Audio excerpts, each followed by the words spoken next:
Hey everybody, welcome back to my channel, or welcome if you're new. Today I wanted to show you how I do my scrunchies.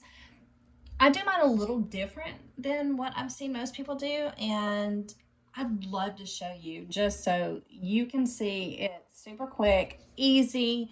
You can whip these out so super fast. The way I do mine, I like to do it all in one. I don't like to have to go back and retouch and flip and elastic and close, and I want it done. So from start to finish, this is how I do it. First, my fabric is the full 44 inch. This is 100% cotton. So I use the full 44 inch of the length that comes on the bolt. Here's the folded edge of the bolt. And here's the salvage ends. I always cut those off because they are a little bit more bulky and I try to minimize that a little bit. So once you get that cut, my elastic is roughly 7.5. I forgot, 6 inches wide. 7.5 inches is roughly about what I cut the elastic. So I do my elastic first, and I'll take it and I'll fold it over, and it usually winds up being about 1/2 inch that I fold it. I'll align it under the presser foot about where the needle goes down to meet, and I use just a regular straight stitch, but I will zigzag back and forth different directions. Just make sure I get it all nice, tight. It's going nowhere. So several passes. Trim the extra threads off, and I'll set it to the side for the second. For the fabric, I'll open right sides together.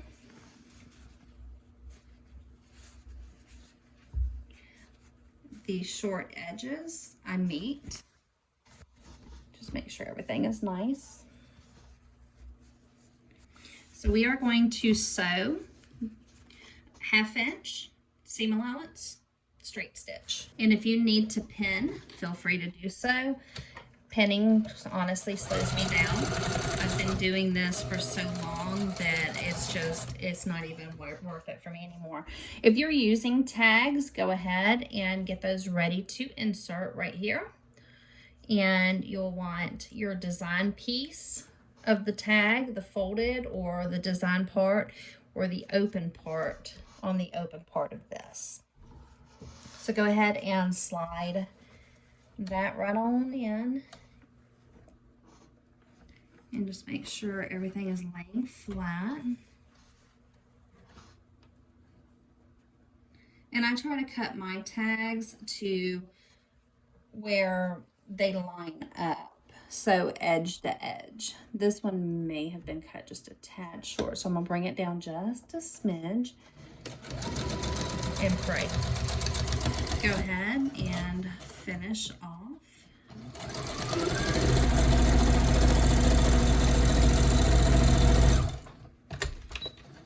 Cut your extra threads. And there's your tag. Okay, so next, here's the part that we just sewed together. I like to place that on the back side, so I'll just lay it on the tabletop in the middle. Where you sewed it together, if you would open that up to where the right sides are showing on the back side, this is not necessary, but it does help to eliminate some of the bulk that you will, once it's finished, it won't be quite as, bulky and thick. This part, I like to fold the top side. So like this is my back side. I like to fold the top in half from the bottom up, and then in half again from the bottom down. Once I do that, I'll fold the bottom, so you have your bottom fabric and your top fabric, and I'll fold them to meet each other. So that sandwich we made is still tucked down deep inside there. And the top pieces, the bottom and the top, are now matched together. And I do have those open still on the pieces that we sewed together originally to make that tube. I have those open and ready to go through the machine. So I know what you're thinking. What's different? Why are you showing me the same thing countless other people have already shown me? This is where it's different. Remember I told you I like to do everything at once? Yeah, we are putting the elastic in right now. That tube that we made, our circle, what I do, the top piece right here, I'll insert that top piece through the circle of the elastic, just like this. And then the way I do, I just finagle that down to where it's not going to be in the way at all.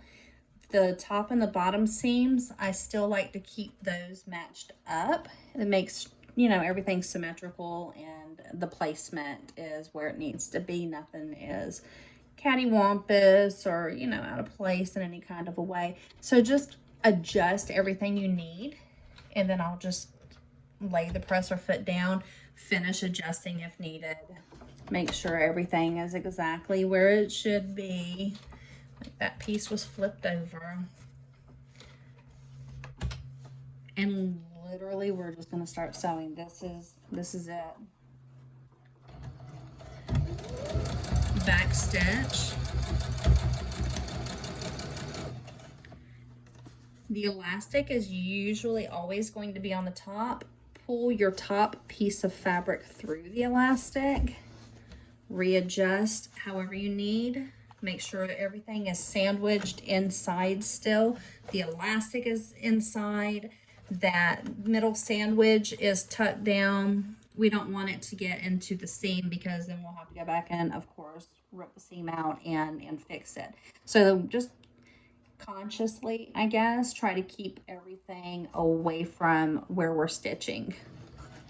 Trust me, it's a time saver in the end. And that is all we're going to do, is we're just going to constantly pull through, tuck down, sew.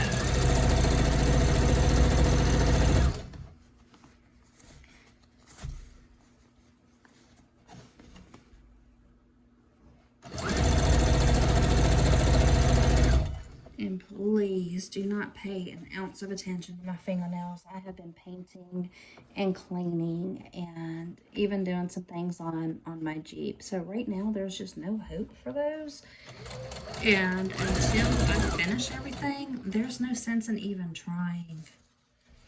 That center sandwich that we made, we are going to pull that straight through, just like this. And I like to pull as far as I can. And the reason is it frees up the part that we started at, that we literally just started at. It frees that up, and it makes life a lot easier. So once again, make sure everything that's on top is on top that's supposed to be, and everything that's in the center is tucked down deep in the center like it should be. And line those edges up and let it go. Tuck, pull, sew.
If you need to pull that sandwich a little bit further, go ahead. And we'll just help minimize that bulk right there.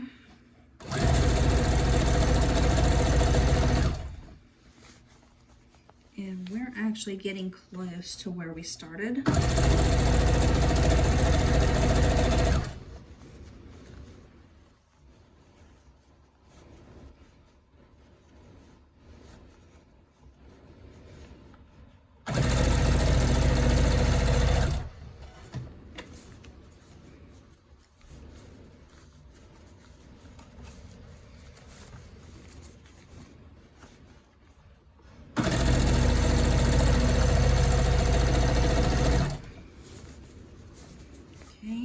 What I like to do is I'll use maybe 3 fingers from the place where we started, 3 fingers as an opening. So I will go about right here. Back stitch. Cut the extras. And now it's ready to turn. We are so close to being finished. It's crazy. So everything is just tucked down deep inside. There's the opening that we left open to be able to turn our scrunchie. And all I do is I reach in and I hook my finger between the elastic or underneath the elastic, and I just start pulling.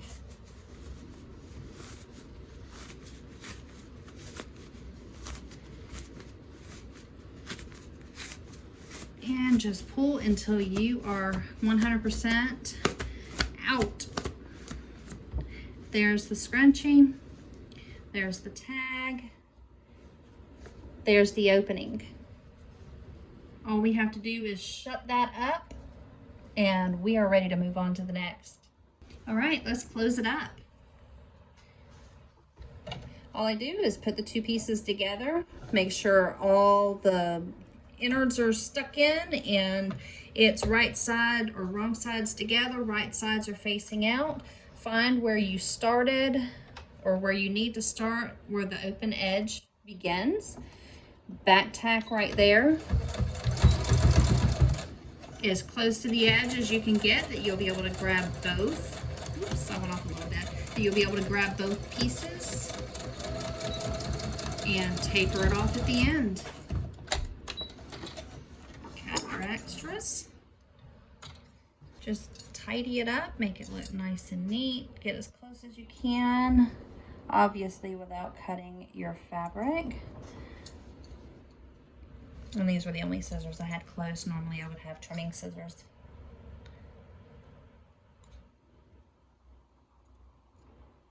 In fact, I'll probably go back and trim that up a little better with my trimming scissors.